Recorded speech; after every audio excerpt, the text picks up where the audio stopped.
Bonsoir à tous et bienvenue à votre magazine de santé et de bien-être LAFIA.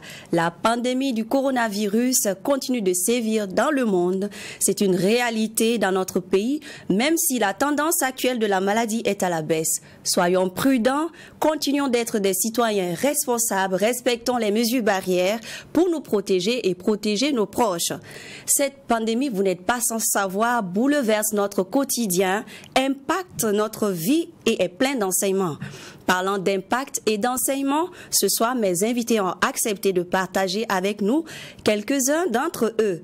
Découvrons ensemble nos honorables invités. J'ai à ma droite ce soir le docteur Kassoum Zerbo. Bonsoir, docteur. Bonsoir, Irène. Merci d'être avec nous. Merci. Je précise que docteur Zerbo Kassoum est agroéconomiste, enseignant-chercheur à l'université Ouaga 2.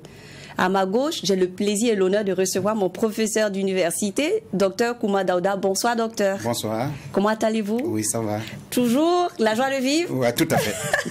Merci en tout cas de nous honorer de votre présence. Vous êtes psychologue, enseignant à l'université Joseph Kizerbo de Ouagadougou. Alors, avant donc de donner la parole à mes invités, j'aimerais rappeler scientifiquement ce qu'est la maladie à coronavirus. Sachez que la maladie à coronavirus est une maladie infectieuse et virale. Les symptômes les plus fréquents sont la fièvre, la toux, la fatigue et la gêne respiratoire. Dans les formes les plus graves, l'apparition d'un syndrome de détresse respiratoire aiguë peut malheureusement entraîner la mort, notamment chez les personnes les plus fragiles du fait de leur âge ou en cas de comorbidité. Pourquoi nous demandons de porter des masques, de nous laver régulièrement les mains à l'eau et au savon, de tousser ou d'éternuer dans le coude? C'est parce que la transmission interhumaine se fait surtout via des gouttelettes respiratoires, surtout lors de la parole, de la toux et des éternuements, ou lorsque le contact d'une surface contaminée est suivi par celui d'une muqueuse du visage, la bouche, le nez, les yeux. Enfin, sachez que tout le monde peut attraper le coronavirus et tout le monde peut transmettre la maladie. Voilà pourquoi il nous est demandé d'être solidaires les uns envers les autres pour briser à jamais la chaîne de transmission du coronavirus. Voilà en quelques mots ce qu'on pouvait dire scientifiquement sur la maladie. Sans plus tarder, entrons dans le vif du sujet. Ce soir, nous allons évoquer la dimension psychologique et la dimension spirituelle du coronavirus. Alors, je me tourne d'abord vers Dr Zerbo Kassoum. Quelle lecture spirituelle peut-on faire de la pandémie causée par le coronavirus? Ok, merci Irène. Comme vous l'avez précisé, on peut dans un premier temps considérer donc la dimension scientifique de la pandémie causée par le coronavirus. Biologiquement, la maladie est causée par un virus appelé coronavirus. Mais sur le plan spirituel, une maladie peut avoir plusieurs lectures. Une lecture spirituelle, une lecture psychologique et une lecture physique. La lecture scientifique que l'on fait peut être considérée comme une lecture physique. Mais du point de vue spirituel, quelle est la lecture fondamentale que nous pouvons faire justement du phénomène du coronavirus, c'est-à-dire de la crise causée donc par la pandémie? Sur le plan spirituel, il y a une loi fondamentale que vous n'ignorez pas. Cette loi stipule, c'est la loi causale. Cette loi stipule que qui tue par l'épée périra par l'épée.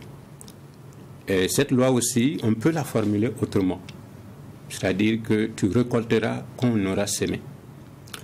En fait, dans le cas du coronavirus, on peut considérer la maladie sur le plan spirituel comme étant un karma environnemental de l'humanité.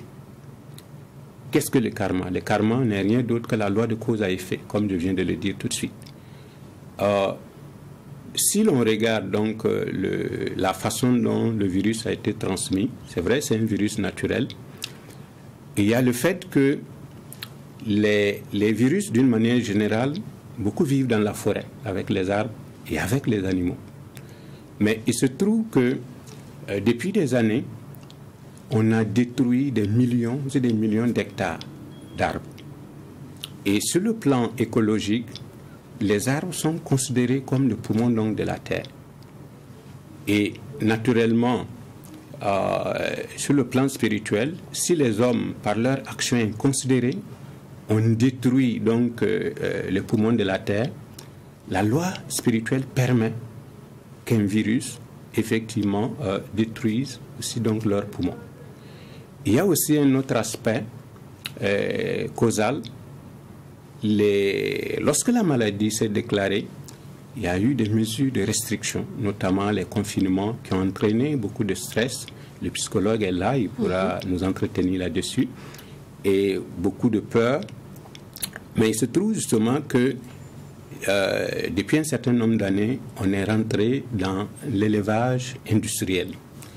Les animaux sont confinés, parqués, et les animaux éprouvent beaucoup de peur, beaucoup de stress par rapport à cette situation. Naturellement, dans la situation du coronavirus, avec les mesures restrictives, les souffrances que nous avons infligées, c'est-à-dire l'humanité entière, a infligé donc au règne animal, l'humanité effectivement se retrouve avec une souffrance plus ou moins donc similaire. Donc on voit bien que au-delà de l'aspect physique, de l'aspect scientifique, on voit aussi que derrière tout cela, si Dieu a permis seulement que cette pandémie éclate, quelque part il tient seulement à nous rappeler que nos façons de faire justement sont en partie responsables donc, de cette situation sur le plan spirituel. Ok, donc nos façons de faire sont en partie responsables de ce qui nous arrive aujourd'hui à travers le coronavirus. Tout à fait. Alors, on se rend compte que de plus en plus les populations ne sont plus confinées, les gens retrouvent leurs habitudes, pourtant la maladie n'est pas maîtrisée à 100%, si je peux m'exprimer de la sorte, et que bon nombre de personnes semblent n'avoir pas appris de leçons du coronavirus. Qu'est-ce qui pourrait expliquer de telles attitudes, Dr Kouma? Bon, en tout cas, merci pour cette émission, notamment le volet psychologique et le volet spirituel. C'est vrai qu'on peut expliquer ça, ce sont les habitudes. Vous savez que les habitudes sont comme une seconde nature. Et c'est vrai que par rapport aux représentations de la maladie, on peut en dire quelque chose. Parce que le coronavirus n'est pas une maladie habituelle, c'est une nouvelle maladie. Et il se trouve que les populations ne croient pas trop, la majorité de la population ne croit pas à la réalité de la maladie. Voilà, on accuse les médias, on pense que c'est une maladie des riches, on pense que c'est une maladie importée. Pour soi-même, on a l'impression qu'on est protégé. Et il y a beaucoup de représentations, beaucoup de croyances qui circulent sous prétexte que les Africains sont immunisés. On a un système immunitaire très développé, on a le soleil qui nous protège, on a nos décoctions, les nivaquines et chronoquines qu'on a eu à avaler pendant qu'on était jeunes, qui nous protègent. Tant qu'il y a des idées comme ça, il n'est pas sûr que les gens adhèrent à la réalité de la maladie. Voilà pourquoi on constate d'une certaine manière que même pendant la flambée de la maladie, il y avait pas les mesures barrières n'étaient pas suivies. Les gens se demandaient où est-ce que vous avez déjà vu dans votre entourage quelqu'un qui est malade de coronavirus. Simplement parce que les symptômes du coronavirus ressemblent à des symptômes qu'on connaissait déjà. Les symptômes du palu, les symptômes du rhume, voilà, etc. Donc du coup, même quand quelqu'un manifeste les signes de la maladie, vite, rapidement, on croit que ce n'est pas coronavirus, c'est d'autres maladies. Et il se trouve que, comme c'est au niveau du coronavirus, il n'y a pas un traitement en tant que tel de la maladie, il y a un traitement symptomatique. Donc, étant donné qu'on peut prendre des paracétamol, on peut prendre d'autres médicaments pour faire baisser la fièvre, donc du coup, les gens se traitent et puis les gens circulent et on ne croit pas à la maladie. Docteur Zerbo? Oui, ce que le docteur Kouma a dit est très juste. Mais de manière générale, il faut considérer qu'en Afrique, on est assez indiscipliné. Il n'y a pas une discipline collective digne de ce nom. Ce manque de discipline ne se manifeste pas uniquement par rapport à la maladie, mais dans beaucoup d'autres domaines. C'est peut-être l'un des facteurs limitants aussi du processus de développement. Prenez l'exemple de Hong Kong et de l'Allemagne. En fait, c'est grâce à la discipline collective qu'il a été permis à ces pays-là de juguler de façon efficace et de façon efficiente la maladie. Voilà. Mais comme le docteur Kouma l'a dit, en fait, il y a beaucoup effectivement qui ne croient pas encore à la réalité de la maladie. Et c'est un petit peu donc dommage. Mais il me semble aussi que la sensibilisation a été insuffisante. J'ai vu une fois à la télé ivoirienne où en province, on utilisait donc des micros pour pouvoir faire la sensibilisation donc publique. On aurait pu aussi au niveau des quartiers faire une sensibilisation beaucoup plus massive, peut-être en langue nationale, pour expliquer la dangerosité donc du mal. Parce qu'en fait, les gens commettent une erreur grave, même si eux-mêmes ils sont protégés. Le fait que on respecte les mesures barrières, c'est une manifestation de l'amour de son prochain. Parce qu'on protège aussi donc les autres. On ne pense pas uniquement à soi de façon égocentrique. Et c'est dommage que justement on ait eu ces genres de comportements donc ici. Justement, est-ce que spirituellement parlant, on peut dire que ceux qui ne croient pas à l'existence de la maladie, ils ont raison ou ils ont tort? Du point de vue spirituel? Oui, aujourd'hui. Non, je pense qu'ils ont tort parce qu'en fait, ça relève simplement de l'ignorance. Parce que la maladie n'est pas une simple croyance. Je vous donnerai un exemple. En Inde, souvent, il y a des fidèles qui boivent l'eau du Gange. C'est le fleuve que l'on considère comme sacré. Mais il se trouve que l'eau est tellement polluée, il y a beaucoup de microbes, de virus qui pullulent donc dans cette eau. Et il y en a plein qui tombent malades et certains même en meurent.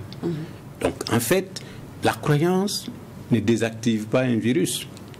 Bien au contraire même, parce que lorsque vous manifestez l'ignorance, comme le dit Bouddha, il dit que l'ignorance est le plus grand péché au monde. Parce que si vous êtes ignorant, vous allez tomber, tôt ou tard. Ok, c'est bien dit. Docteur Kouma, quel est l'impact psychologique de cette pandémie? Alors, d'abord, j'aimerais qu'on éclaircisse nos téléspectateurs sur l'impact psychologique par rapport à soi. Voilà. Donc, c'est intéressant parce que face à une telle pandémie, parce que c'est une maladie mondiale, donc qu'est-ce que ça amène? Ça nous amène à nous poser notre fragilité, à nous interroger sur notre vulnérabilité. Donc, du coup, par rapport à soi-même, on interroge ses incertitudes, on interroge ses projets, on interroge ses valeurs. Donc, du coup, on est obligé, moi j'ai envie de dire, ça devrait permettre, en termes de conséquences psychologiques, de faire un bilan par rapport à son parcours, par rapport à son avenir. Quand il n'y avait pas la maladie, quand j'étais pleinement actif, est-ce que j'ai fait tout ce qu'il faut pour prendre soin de moi-même? Est-ce que je me suis bien alimenté? Est-ce que j'ai pris suffisamment soin de mon esprit, de mon âme? Il y a un spirituel qui est là. Est-ce que j'ai accordé une plage? Parce qu'il n'y a pas que l'aspect... Si nous sommes croyants, on dirait qu'il n'y a pas que l'aspect visible. Dans tous les cas, même si on n'est pas croyant, on dirait qu'il y a des moments où on doit s'interroger, on doit s'élever, on doit méditer, même en dehors de toute religion. Oui. Donc, est-ce que j'ai suffisamment eu de temps de réfléchir, de faire de l'introspection par rapport à moi-même? Donc ça, c'est la dimension purement psychologique. Quelle est ma valeur? Qu'est-ce que j'ai passé? Normalement, on fait l'expérience de la mort avec Intel parce qu'on a vu qu'il n'y a pas de médicaments. Il n'y a que des traitements symptomatiques. Parfois, ça marche, parfois, ça ne marche pas. Et si on ne s'y prend pas tôt, quels que soient les traitements, on peut en mourir. Donc, du coup, on fait l'expérience de la mort. Donc, j'ai dit, tout ce que j'ai entrepris, tout ce que j'ai voulu faire, tout ce que je vais faire là, ça ne tient qu'à un seul fil. Je peux mourir 10 jours au lendemain. Donc, psychologiquement, ça nous amène à nous interroger sur nos représentations, nos croyances, nos valeurs, et puis essayer de trouver un équilibre par rapport à notre vie. On doit se dire, jusqu'à présent, il y a eu des faiblesses dans ma vie. Il y a des choses que je devrais faire pour moi-même, pour m'épanouir et épanouir mon entourage, je n'ai pas pu le faire. À partir de maintenant, il va falloir, à la sortie de cette maladie, si j'arrive à survivre, il va falloir que je change ma vie. Moi, je pense que psychologiquement, ça doit être la principale leçon qu'on doit tirer. Que faire désormais pour m'épanouir, pour assurer, parce que la maladie, comme il a si bien dit, il y a une dimension physique, mais il y a une dimension aussi mentale. La santé mentale aussi, parce qu'on parle de la pandémie du coronavirus, mais on ne parle pas assez de la pandémie de la peur. Parce que la maladie, ça engendre du stress, de l'angoisse, de l'anxiété. Donc les gens sont bouleversés. Il y en a qui ont de l'insomnie, qui ne dorment plus. Il y en a qui sont traumatisés. Voilà. En tant que psychologue, je le sais parce que les gens viennent nous voir pour qu'on les aide à se débarrasser de ce traumatisme-là. Donc, il y a tous ces aspects-là. Donc, il va falloir, à un certain moment donné, en termes de leçons psychologiques-là, s'interroger, que faire de ma vie? Comment m'engager pour avoir une certaine santé mentale? Est-ce que je peux faire des sports? Est-ce que je dois tenir compte de mon entourage pour m'épanouir, communiquer davantage avec mon entourage? Parce que quand j'avais activé l'horloge socio-économique, c'était le travail, la pause, et puis peut-être quelques loisirs que je me donnais moi-même. À partir de maintenant, j'essaie de régler l'horloge pour dire, il y a moi, il y a les autres en dehors du travail, il y a la culture, il y a d'autres domaines, il y a les soins que je dois apporter à ma personne, il y a les soins que je dois apporter à mes proches. Et voilà pourquoi moi j'ai dit que la pandémie là, désormais ça doit amener les êtres humains à ne plus être pleinement engagés vers l'avoir, mais aussi à s'intéresser à l'être. C'est ça. Parce que depuis un certain temps, l'être a été minimisé au profit de l'avoir. Et on sait qu'avec tout ce qu'on peut posséder, on peut en mourir. Alors que si on a des valeurs, on s'est rendu compte que quand on a une certaine le confort moral là, ça peut nous permettre de sortir de la maladie. Donc c'est une leçon psychologique. Ça veut dire que la dimension psychologique, l'épanouissement, le bien-être psychologique là, est très déterminant pour immuniser contre un certain nombre de maladies. Voilà. Ok. Alors ça c'est l'impact sur le rapport à soi. Voilà. Et sur le rapport aux autres. Voilà, par rapport aux autres. Donc parce que comme je le disais tantôt, j'ai parlé de l'horloge socio-économique. Généralement c'est le travail, le repos, et puis parfois, malheureusement, avec l'hypermodernité maintenant, c'est encore le travail à la maison. On transporte le travail à la maison. Donc, du coup, il n'y a pas suffisamment de plages pour les activités de loisirs, pour la vie sociale. On n'a pas suffisamment de temps pour communiquer avec ses enfants, communiquer avec son conjoint ou sa conjointe. On n'a pas suffisamment de temps pour s'accorder de la plage pour soi-même. Donc, maintenant, peut-être la leçon, et puis on s'est rendu compte avec le télétravail, c'est pour dire il n'y a pas que le travail dans la vie. On peut travailler. Parce qu'on ne vit pas pour travailler. On travaille pour vivre. Je pense que c'est la leçon qu'on doit tirer. Voilà. Que la solidarité est un élément clé. Et qu'à partir de coronavirus, là, on doit avoir une autre représentation de la vie. Les autres ne sont pas là comme une charge. Les autres sont là pour notre bien-être. On doit s'en occuper, on doit se préoccuper des autres. Donc ça veut dire qu'il faut mettre un accent sur la communication. Pas la communication fonctionnelle, mais la communication sociale. Parler avec les gens, s'intéresser aux gens, dégager des activités de collaboration avec ses proches. Je pense que si on arrive à faire ça, ça veut dire que s'intéresser aux autres là, ça peut être très intéressant pour l'épanouissement. Justement, il y a pas mal de personnes qui ont mal vécu le temps du confinement. Voilà. Il y a eu des violences conjugales, il y a des parents qui se demandaient comment gérer, comment occuper les enfants, qui souhaitaient qu'on reprenne le chemin de l'école, comme pour s'en débarrasser. Qu'est-ce que vous avez à dire? Voilà, je vais vous raconter une anecdote. Tellement nous sommes engagés professionnellement qu'on n'a pas le temps pour la famille, on vient tard à la maison et on en sort très tôt. Donc avec le coronavirus, là, il y a les chefs de famille qui étaient là, et son enfant à bas âge, mais qui parle quand même, qui s'est demandé à poser la question à sa maman, ce monsieur-là, c'est qui? Et la maman a répondu que c'est notre nouveau vigile. Ça veut tout dire. Ça veut dire qu'on n'a plus le temps pour l'éducation des enfants, on a démissionné. On n'a plus le temps pour la présence et puis la participation à la vie familiale. Donc on court derrière, je ne sais quoi. En tout cas, on n'a plus le temps pour rester à la maison, pour s'occuper des à côté. Enfin, ce sont on a considéré ces éléments-là comme des accessoires, alors que ce sont des éléments principaux. Voilà. Donc, c'est très intéressant de revenir sur les bases. Voilà. Parce que culturellement, quand même, on a été éduqués, on a des valeurs, on a des pratiques. Donc, c'est vrai qu'il faut d'une certaine manière courir derrière le matériel pour assurer un certain bien-être. Mais il ne faut pas minimiser les sociales, voilà, et ça c'est très important. Il faut un véritable équilibre entre la vie de travail et la vie sociale.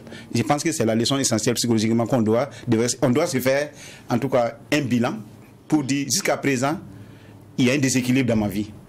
À la sortie du coronavirus, là, il va falloir que désormais, je corrige mon style de vie. En fait, le coronavirus, et socialement pour les autres, là, ça doit nous amener à corriger notre style de vie. Comment faire en sorte que je sois en harmonie avec les autres sans que ça n'empiète sur mon travail. Et ça, c'est possible. On se rend compte que le matériel, il y a pas mal de superflu qu'il faudrait désormais balayer dans ce nouveau monde, n'est-ce pas, Dr Zerbo? Oui, tout à fait. Mais pour répondre à votre question, je voudrais revenir sur un aspect en arrière. Lorsque la pandémie du coronavirus est intervenue, naturellement, on a parlé de tous les problèmes de stress, de peur, de confinement.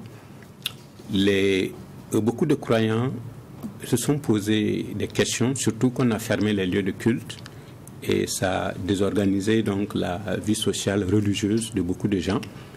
Et certains fidèles se posent toujours la question de savoir, mais pourquoi Dieu permet souvent au mal de sévir donc de façon intense. Ils sont apparemment donc désaxés. Mais ce qu'il faut comprendre sur le plan spirituel, lorsque Dieu permet une épreuve, il y a une raison d'être. Dieu permet toujours une épreuve à dessein, mais il reste toujours au contrôle, quelle que soit donc la situation. Les épreuves humaines peuvent provenir de 3 sources. C'est-à-dire Dieu peut donner une épreuve directement aux hommes, à un homme, pour pouvoir donc le fortifier, l'amener à mieux accomplir sa mission. Je prends le cas dans la Bible de quelqu'un comme Abraham, à qui Dieu a demandé de sacrifier son fils. Le Fils de Dieu, Jésus lui-même, avant de commencer son œuvre missionnaire, a été soumis donc à 3 grandes tentations de la part donc de Satan, naturellement avec la permission donc de Dieu. La deuxième source d'épreuve, c'est effectivement Dieu peut permettre aux forces sataniques d'éprouver les hommes, mais c'est toujours sous son contrôle. Si vous lisez la Bible, vous lisez les livres de Job, vous allez voir qu'effectivement Job a été terriblement tenté, mais il est resté ferme donc dans sa foi. Mais c'est avec donc la permission de Dieu que Satan a éprouvé Job très très durement. Mais à la fin, Dieu a demandé à Satan de redonner tout ce qu'il a pris à Job. Ça veut dire que quelque part, même quand l'homme est frappé par des malheurs d'une certaine intensité, Dieu reste toujours donc au contrôle.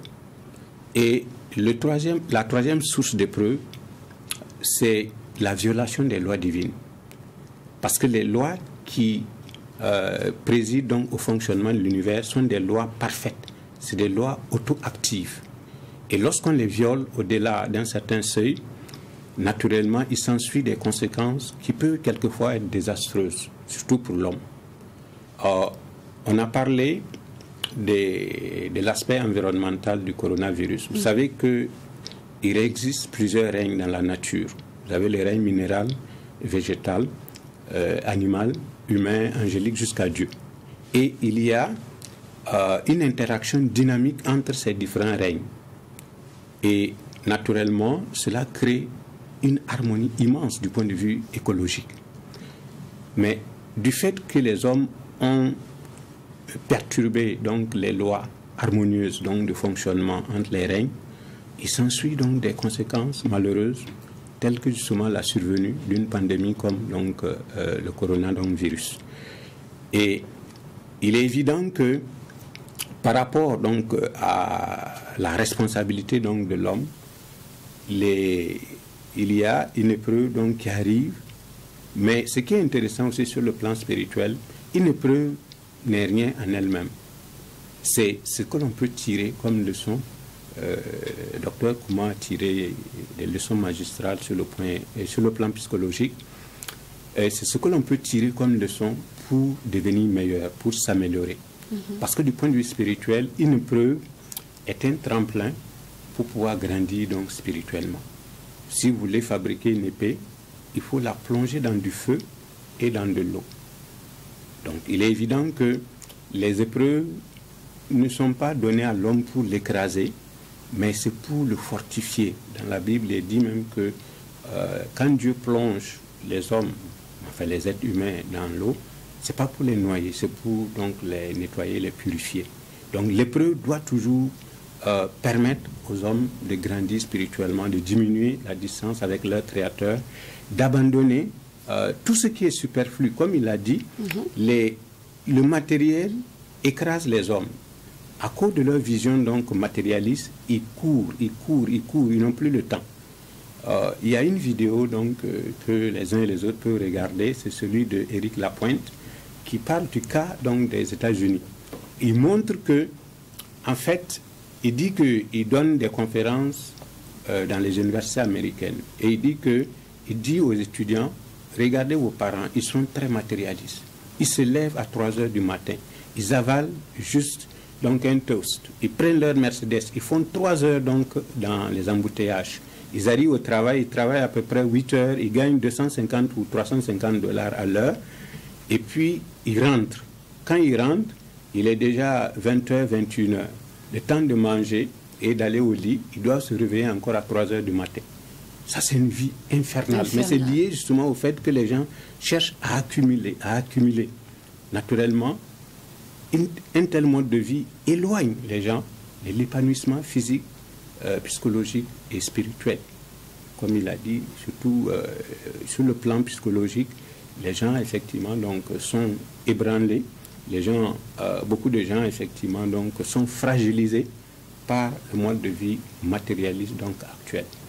Et je pense que la venue donc du coronavirus va permettre aux uns et aux autres de chercher après à rééquilibrer leur existence pour un plus grand épanouissement intégral.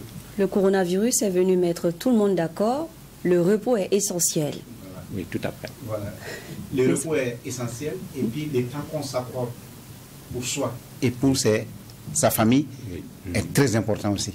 Voilà. Parce que ce qu'il a dit là, vous savez que moi je ne suis pas dans le domaine spirituel, mais psychologiquement, on dirait que la vie actuelle là touche notre estime de nous-mêmes. Étant donné que la vie est infernale, ça veut dire qu'on est comme un objet. C'est ça. On travaille, donc à un certain moment donné, on n'a pas suffisamment confiance en soi.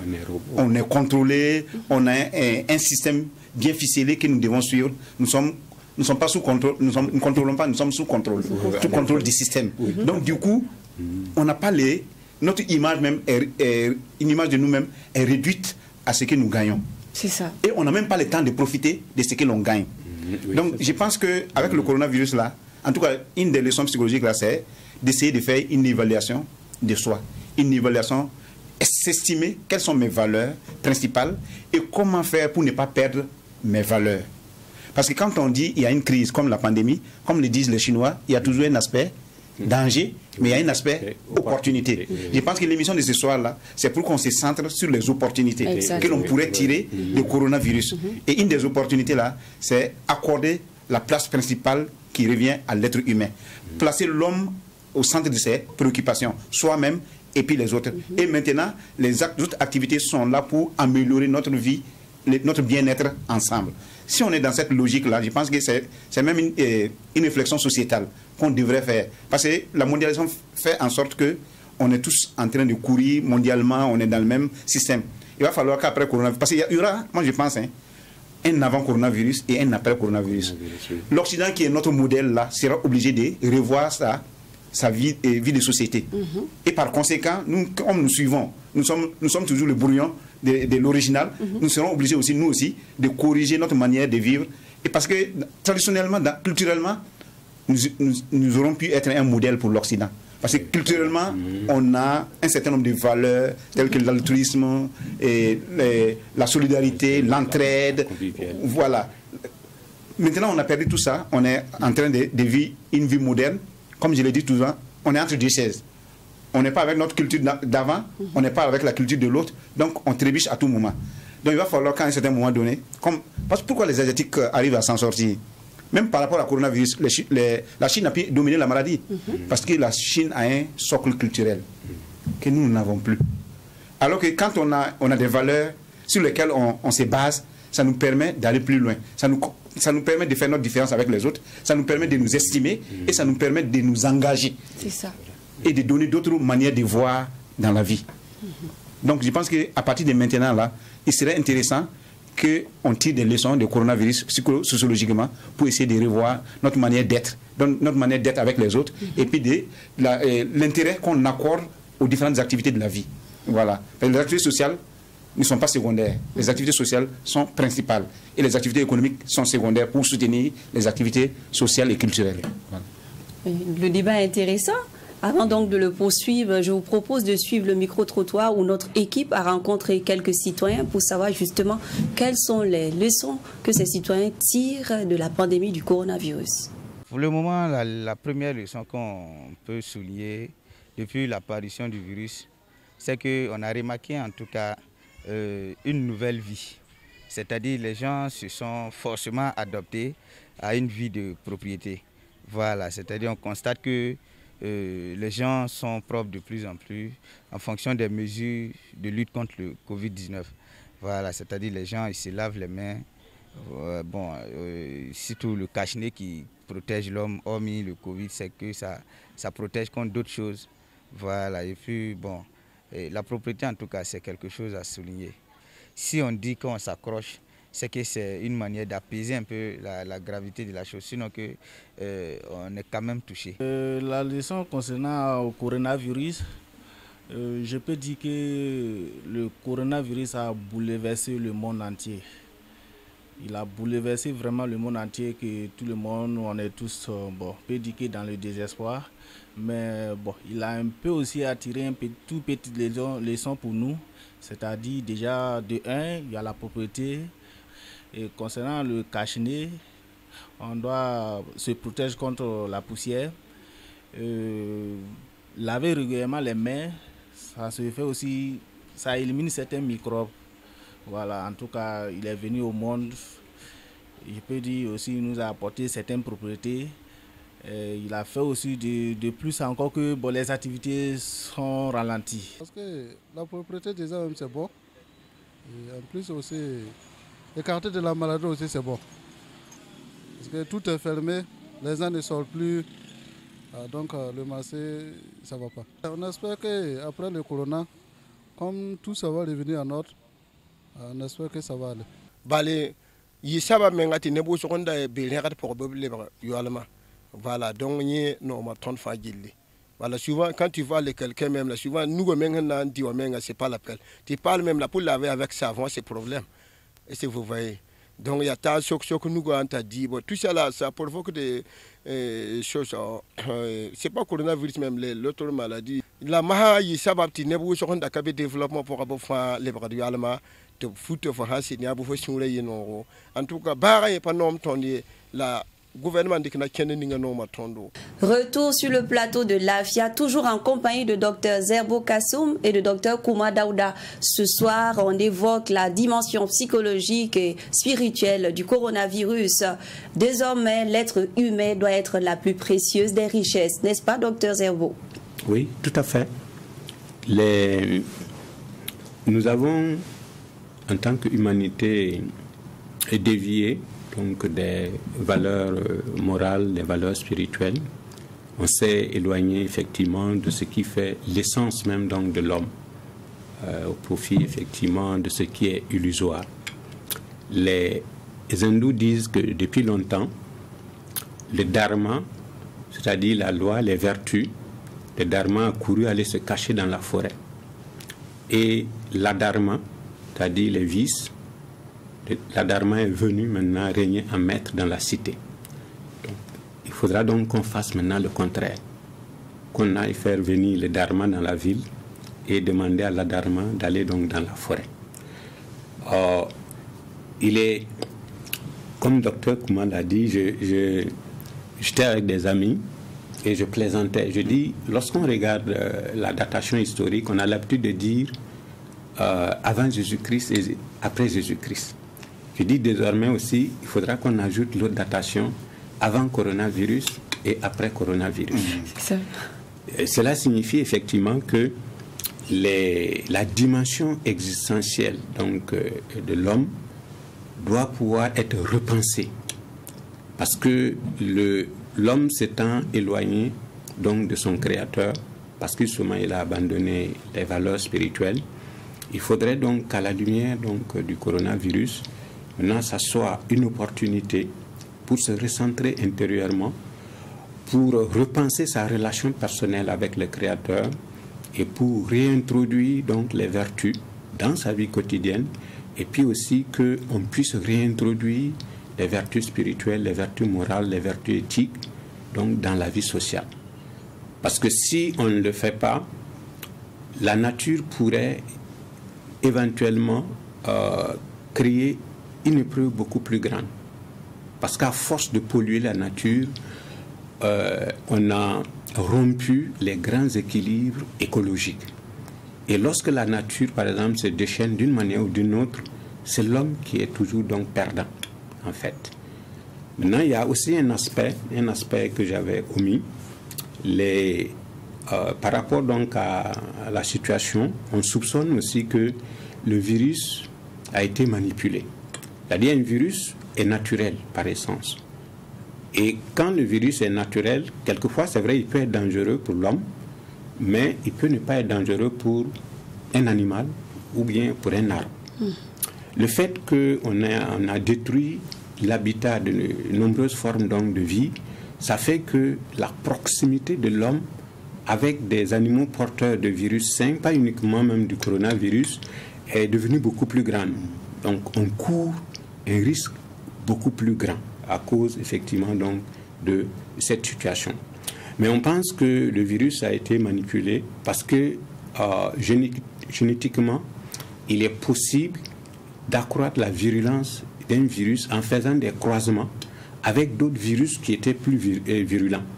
Par exemple, lorsque, du point de vue génétique, on veut mettre au point une variété améliorée, par exemple, de sorgho, et que cette variété de sorgho local, et que cette variété, par exemple, a un très bon goût, mais des rendements, par exemple, très faibles, qui est très sensible au stress hydrique, c'est-à-dire donc au manque d'eau, qui est de cycle long, ou qui est sensible au striga, c'est une plante parasite.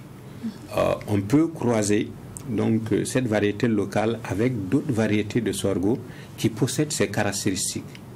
Au finish, on a une variété dite améliorée qui incorpore toutes les caractéristiques que l'on désire. Dans le cas effectivement d'un microbe, ou d'un virus, on peut le rendre plus virulent par des manipulations génétiques en laboratoire. Voilà. Et naturellement, il y a cette dimension aussi donc spirituelle, puisque les forces de l'ombre cherchent toujours aussi donc à mettre l'humanité à terre. Mais les attaques des forces de l'ombre par rapport donc à cette situation, c'est que comme je l'ai dit, c'est parce que nous-mêmes on a fait en sorte que les conditions spirituelles, psychiques et physiques donc se prêtent à la maladie.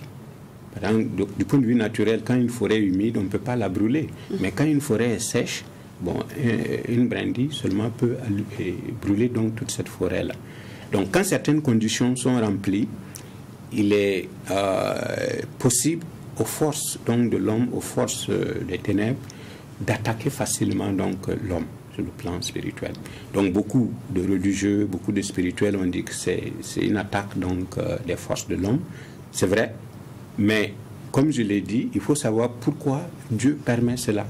Parce que justement, il y a des leçons spirituelles que Dieu cherche à nous enseigner en permettant donc cela. Il y a le fait aussi que, quel que soit sur le plan spirituel, une épreuve n'est pas un problème en tant que tel. Mais c'est la façon dont on peut positiver cette épreuve-là pour pouvoir grandir et pour pouvoir devenir donc meilleur. Justement, moi j'allais vous demander quelles sont les armes spirituelles que nous pouvons utiliser afin de faire face à la pandémie du coronavirus. Ok. Étant donné la dimension spirituelle d'attaque des forces donc de l'ombre, c'est un combat spirituel donc qu'il faut mener pour pouvoir donc surmonter donc la situation. Et sur le plan spirituel, il y a 3 grandes armes spirituelles que l'on peut utiliser, quels que soient les problèmes donc qui se posent. Il y a la prière, il y a le jeûne et il y a la méditation. En fait, ces 3 armes spirituelles, par essence, permettent individuellement ou collectivement de générer des vibrations positives très puissantes. Parce qu'à cause du stress, à cause de la peur engendrée donc par la situation, il y a beaucoup de vibrations donc de peur donc qui ont été dégagées. Et vous avez pu le constater, peut-être que la peur a présentement diminué. Mais au début, vous sentez les vibrations de peur même en l'air. Tout le monde avait presque peur. Même les premiers malades, le personnel médical avait peur d'eux. Quelqu'un disait qu'ils étaient un peu considérés comme des monstres. Mais maintenant, comme on comprend un peu le fonctionnement des choses et les mesures de protection aussi donc, se sont améliorées, on a de moins en moins peur. Et ça nous protège d'une certaine manière. Parce que seulement la peur, par définition, abaisse la vibration des individus. Et le virus aussi vibre comme n'importe quel être vivant. Mais les virus vibrent de façon très basse. Ce sont des vibrations très basses. Lorsque quelqu'un est très positif, par exemple, lorsqu'il prie, lorsqu'il médite, lorsqu'il jeûne, il élève ses vibrations. Donc, en principe, il est au-dessus de la vibration donc, du virus. C'est comme au niveau donc, de la radio. Si une station émet sur ondes courtes, quelqu'un qui a une radio qui lui permet de capter des ondes moyennes, il ne pourra jamais capter donc, cette radio-là. C'est la même chose aussi pour la maladie. Lorsque on est dans des vibrations très très élevées, c'est très difficile que la maladie nous atteigne parce que souvent les vibrations ne concordent pas. Donc il n'y a pas une harmonie, il n'y a pas effectivement donc, une concordance entre les vibrations. Donc c'est la positivité qui doit être aussi donc, déterminante. Parce que si c'est les virus, il y a des milliards de virus qui circulent toujours. Mais ce qui est déterminant sur le plan spirituel, c'est le système immunitaire. Si quelqu'un a un système immunitaire au top, il n'y a pas de raison d'avoir peur. Parce que justement, même si effectivement il est en contact avec le virus, la probabilité qu'il attrape la maladie est faible. Et même s'il attrapait la maladie, le corps le système immunitaire étant au top, la maladie ne pourra pas faire du tout des ravages. Alors, ces prières, ces incantations et autres, est-ce qu'on doit le faire seul, en groupe? Comment ça se passe du moment où on demande aux gens de ne pas se regrouper? Oui, on a levé quand même quelque peu les mesures restrictives. Bon, les gens se retrouvent dans les lieux de culte, même s'ils respectent les mesures barrières. Les mesures barrières. En fait, lorsqu'on a fermé les lieux de culte, certains croyants étaient un peu désemparés. Mais ce qu'il faut comprendre sur le plan spirituel, c'est que la vie spirituelle des hommes ne doit pas se limiter à des lieux de culte. Exact. Et un pasteur disait avec beaucoup de justesse que même si les lieux de culte sont fermés, le ciel est toujours ouvert. On peut toujours effectivement rentrer en contact avec le ciel, individuellement ou collectivement. Et aussi, les gens peuvent toujours prier collectivement, même s'ils sont séparés physiquement. Il suffit par exemple de se fixer une heure et chacun chez lui prie. Et c'est une union de prière. Donc, parce que la prière est au-delà des barrières physiques. Ce n'est pas parce que vous êtes ensemble ou vous êtes éloignés que la prière donc, ne marche pas. Mais il est important de prier individuellement et aussi de prier collectivement. C'est la même chose pour la méditation. Parce que les vibrations collectives donc, sont beaucoup plus puissantes que les vibrations individuelles. Voilà. Parce que les malfaiteurs sont beaucoup plus unis généralement que les gens qui prétendent vouloir faire le bien. Voilà. Quand un malfaiteur a des difficultés pour nuire à quelqu'un, il va voir un autre malfaiteur pour qu'il s'associe et pour pouvoir nuire. Mais le problème de ceux qui font le bien, chacun prétend qu'en dehors de ce que lui fait là, ce que les autres font là, c'est pas tout à fait ça. Et forcément, les forces de l'homme sont très contentes de cette situation parce qu'on est le bien est désuni, en fait. Alors que dans des situations pareilles, la nécessité de la cohésion des forces de bien donc s'impose. De façon absolue. D'accord, donc il faut se mettre ensemble parce que nous sommes pour le bien et non pour le mal. Oui, voilà. Docteur Kouma. Oui. Non, ce qu'il a dit là, c'est intéressant. C'est vrai que ça, c'est au niveau spirituel. Mais je pense qu'en psychologie, on a réfléchi à ces aspects-là, mais en dehors, de façon profane. On estime que c'est ce qu'on appelle la psychologie positive. C'est-à-dire que quand on est dans un état d'esprit positif, on a la pensée positive. Mais ça ne se crée pas, ça ne se décrète pas comme ça. Pour avoir la pensée positive, ça dépend de nos représentations de la vie. Ça dépend de nos expériences de la vie. notamment quand on a une vie harmonieuse, on respecte les autres, on se respecte soi-même, ça fait en sorte qu'on peut avoir une pensée positive. Quand on a des distractions, quand on a une alimentation saine et équilibrée, quand on a des techniques de méditation, parce que ça, on peut le faire en dehors de la spiritualité, des moments de retrait où on réfléchit sur soi, où on vide sa tête, ça permet de se ressourcer, d'avoir plus d'énergie pour aller vers la vie de façon positive. En tout cas, de façon générale, on s'est rendu compte que même face à la maladie, entre deux groupes où un groupe a une pensée négative et un groupe a une pensée positive, le groupe qui a une pensée positive retrouve facilement la santé que le groupe qui a une pensée négative. On a même fait une expérience en psychologie en donnant à un groupe un effet placebo, c'est-à-dire le médicament qui n'a pas de principe actif. Mais ce groupe-là avait une pensée positive. Le groupe a retrouvé facilement la santé, ouais, que le groupe qui recevait le vrai médicament avec le principe actif. Pour dire que la dimension psychologique a un grand effet sur la vie physique. C'est-à-dire, si on a des vibrations positives, pour emprunter son terme, quand on a une pensée positive, c'est-à-dire on a une certaine conviction et on a la volonté d'avancer et on a la joie de vivre, ça permet véritablement de faire des miracles. Voilà, c'est ce que j'ai envie de dire. Merci en tout cas pour le miracle. Il faut retenir qu'il faut avoir la joie de vivre, il faut être positif et surtout il faut être solidaire pour pouvoir vaincre le coronavirus. Avant donc de poursuivre avec notre émission, je vous propose de suivre l'engagement du jeune, comment il s'appelle encore, King Alpha, qui nous propose ce clip que voici.